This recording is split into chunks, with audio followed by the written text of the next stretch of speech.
ស្វាគមន៍ឬស្វាគមន៍ត្រឡប់មកវិញមកកាន់ការណែនាំរឿងមួយថ្ងៃមួយរហូតដល់ថ្ងៃ Halloween សម្រាប់ថ្ងៃទី4ខ្ញុំមានរឿងមួយទៀតឯងមក traumatize អ្នកទាំងអស់គ្នាសាហាវជាងរឿងម្សិលមិញទៀតគឺ It Follows ដែលបានចេញនៅក្នុងឆ្នាំ2014ដឹកនាំដោយ David Robert Mitchell សម្ដែងដោយ Maika Monroe ជាតួឯករឿងនេះចាប់ផ្ដើមសាច់រឿងភ្លាមគឺ unsettling អត់ស្រួលភ្លាមហ្មងយើងឃើញមានមនុស្សស្រីម្នាក់ហត់ចេញពីផ្ទះដោយកំពុងតែរត់គេចពីអីម្យ៉ាងចឹងមើលទៅគាត់គឺខ្លាចខ្លាំងមែនតើហ្មងប៉ុន្តែអ្នកនៅជុំវិញខ្លួនគាត់អត់ដឹងថាគាត់រត់គេចពីអីទេយើងអ្នកមើលក៏អត់ដឹងដែរមើលទៅដឹងតែគាត់ភ័យខ្លាំងហ្មងព្រោះអីរត់ទាំងស្បែកជើងកែងចោតអត់ព្រមដោះចេញសោះហ្មងតែកាមេរ៉ាតាមថតគាត់ជាប់អត់មានដាច់ទេមើលតាំងពីដើមដល់ចប់ក៏អត់ដឹងថាគាត់កំពុងរត់គេចពីអីដែររហូតដល់ចុងក្រោយគេបានតែយើងឃើញសាកសពរបស់គាត់ដេកនៅលើឆ្នេរសមុទ្រដោយកាច់ដៃកាច់ជើងពេញនឹងអាក្រក់មើលខ្លាំងមែនតើក្រោយមកនៅក្នុងរឿងហ្នឹងទៅយើងដឹងថាមានរបស់អមនុស្សឬក៏ supernatural force ម្យ៉ាងមកតាមព្យាបាទណាគេដែលត្រូវបដាសាហ្នឹងហើយវាអត់មានរូបរាងពិតប្រាកដទេវាអាចជារូបរាងមិនមែនមនុស្សអាចជារូបរាងមនុស្សធម្មតាក៏បានដែលវាងាយស្រួលនៅក្នុងការបន្លំធ្វើបាបជនរងគ្រោះមែនតើ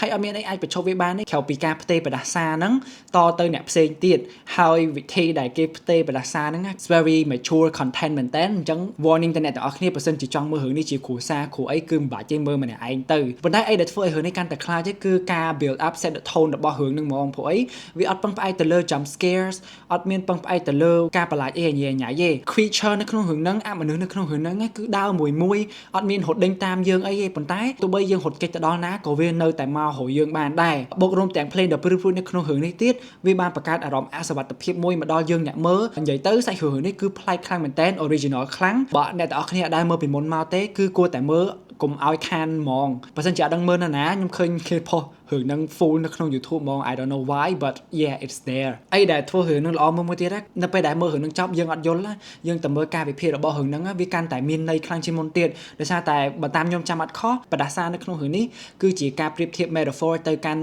មេរោគចម្លងរបស់មនុស្សមែនតើនៅក្នុង real life របស់យើងហ្នឹងវា kind of creative មែនតើនៅក្នុងការបង្កើតជា horror movie so yeah នេះគឺជារឿង It Follows សង្ឃឹមថាអ្នកទាំងអស់គ្នានឹង have a good time នៅក្នុងការមើលរឿងនេះបើសិនជាចូលចិត្តវីដេអូនេះកុំភ្លេច follow ខ្ញុំដើម្បីដឹងពីរឿងបន្ទាប់នៅថ្ងៃស្អែកទៀតបាយបាយ